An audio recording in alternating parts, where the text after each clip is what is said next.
আম্পায়ারের ভুলের জন্য পরাজয় নিয়ে মাঠ ছাড়তে হলো বাংলাদেশকে।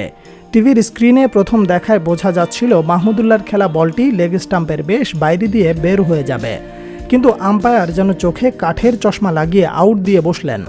রিয়াদ সাথে সাথে রিভিউ নিলেন, সিদ্ধান্ত পরিবর্তন, রিয়াদ নট আউট।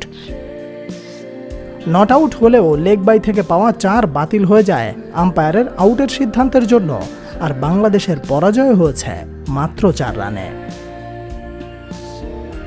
আইসিসিকে এই বিষয় নিয়ে আরেকটু ভাবা উচিত। আম্পায়ারের আউট থেকে রিভিউ নিয়ে কোনো ব্যাটার নট আউট হলে ওই বল থেকে যদি কোনো রান সংগ্রহ হয় তাহলে সে রান যেন স্কোর বোর্ডে যোগ হয়। তা না হলে এই জায়গায় একটা প্রশ্ন থেকে যায়, কেন আম্পায়ারের ভুলের জন্য ব্যাটাররা কিংবা ব্যাটিং দল রান থেকে বঞ্চিত হবে? এই তো গেল রিয়াদ। তাওহিদ হৃদয়ের আউটের কথা যদি বলা হয়, রাবাদার বল ব্যাকফুটে গিয়ে খেলতে চেয়েছিলেন, বল লেগে যায় পায়ে। আবেদনে সাড়া দেন আম্পায়ার, রিভিউ নিলে দেখা যায় বল লেগ স্টাম্পে, কিন্তু আম্পায়ার্স কলের কারণে কোনো লাভ হয়নি। 34 বলে সর্বোচ্চ 37 রানে ফিরতে হয়, তার আউটে ভাঙে 44 রানের জুটি। আম্পায়ার্স কল না হলে এই বলে হৃদয়কে আউট হতেন না, কিন্তু আম্পায়ার কলের জন্য আউট হতে হয়েছে। অথচ হৃদয় থাকলে গল্পটা ভিন্ন হলেও হতে পারত, ওই বল থেকেও 1 রান এসেছিল, কিন্তু সেই গল্প আর লেখা হলো না আম্পায়ারের দৃষ্টিভঙ্গির জন্য। এরপরেও বলতে পারেন তবুও এই ম্যাচ বাংলাদেশের জন্য সহজ ছিল।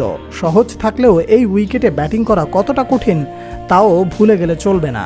সে যাই হোক, বাংলাদেশ হারলেও এই দলের প্রতিটি প্লেয়ারকে সাপোর্ট করা উচিত। দিনের শুরুতে টসে হেরে বোলিংয়ে টিম টাইগার্স, ব্যাটিংয়ে আফ্রিকা।